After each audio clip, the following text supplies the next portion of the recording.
A warm welcome to Joburg Today. I'm Riley Sakwe. All in the name of Women's Month and celebrating the 1956 leaders. The city of Johannesburg hosted a sculptural unveiling and Lerato was there to witness it all. We are at the Beyers Naudé Square in the CBD of Joburg, where Councillor Park Stow is unveiling a monumental sculpture paying tribute to women as drivers of social and political change. This monument celebrates the role and contribution of women to the struggle for liberation and the emancipation of women in our country and society. It is always important to bear in mind that women bore the greatest brunt of apartheid. They were oppressed as women, as black people, and as workers. And it's really important that we celebrate their contribution and sacrifices that they made. And this monument is intended to depict that, but to also shine a torch forward that says we can build a different country, a better future for our country and our children, and create a better society. The youngest of the 1956 Freedom March leaders was also there to witness this iconic change. The statue for me represents, as I look at it, a woman of courage, a woman of strength, and a woman that feels she needs to raise up other women with her. That she alone isn't where she is today, that she is there because of other women. And so it is a very strong symbol for young women to, when they look at that statue, they should see themselves emulating her. We had to change what was important to change for the future. And today, I'm standing here in the city of Johannesburg in this very prestigious square named after another freedom fighter. The city of Joburg continues to encourage the youth of today to follow in the footsteps of our leaders. I'm Butumela Ratokwena for Joburg Today.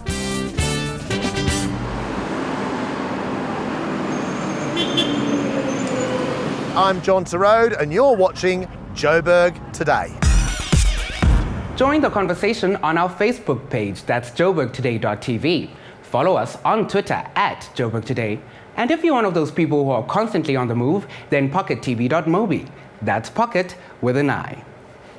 South Africans are amongst the world's worst savers. This is according to the South African Reserve Bank. We decided to hit the streets to find out how true the statement is. I'm a student, and when it comes to saving, I do a lot of saving. Saving, I think, is a very important part of South African life at the end of the day, because obviously if you're not saving, you're not creating wealth, and if you're not creating wealth, one day when you're supposed to be retiring, you can't retire properly. I only recently started saving, but it's just for a trip, so technically I don't save. Well, basically I think saving is when you do that when you have a goal. Like maybe you're saving for a certain gene that you want to buy at the end of the month. And when it comes to investments, I think property are investments. I think that's just investments for me. My understanding of savings is that you have to put away a percentage of what you get monthly or what you get, whenever you do get something. Look, there's different ways. There's ways that you can actually create wealth through monthly savings, and then there's ways that you can actually protect and grow your wealth through lump sum investments. I usually save through my account, and at school, me and my friends have joined Stokvels. We've come up with a Stokvel, so that's how I save. I actually don't like spending a lot of money, so I'm that type of person who likes to save. Start small. You don't always have to save millions of rands all in once and have this massive investment portfolio.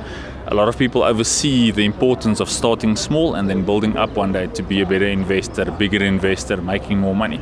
But you have to start small. I do have a one-day account, but you just end up, cleaning it out. Well, I do. But I found it easier to save cash because it's there and you know that you're not supposed to use it.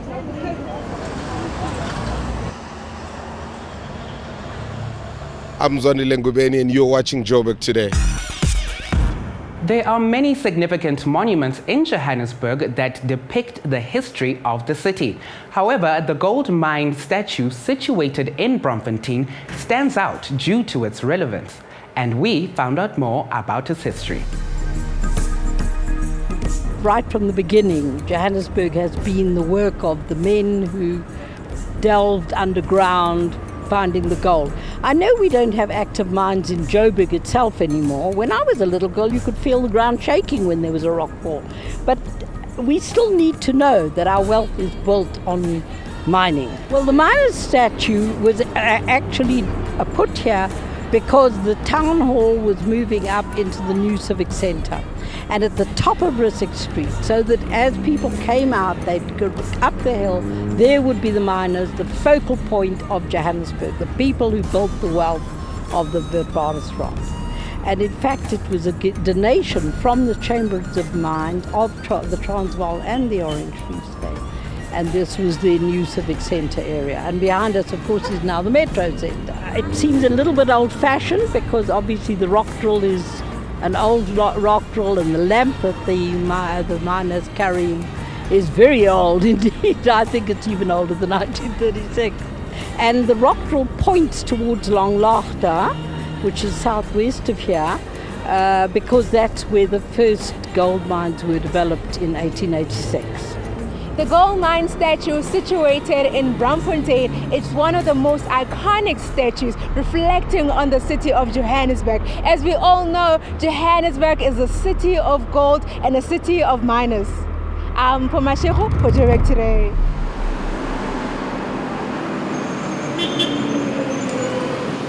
My name is Ray and you're watching Joburg Today. And that brings us to the close of today's show, but be sure to check out our playlist to see what's happening in and around your beautiful city. That's it from me, Riley. I leave you with White Boy Blues by Deep Fried Man. Back in ETV.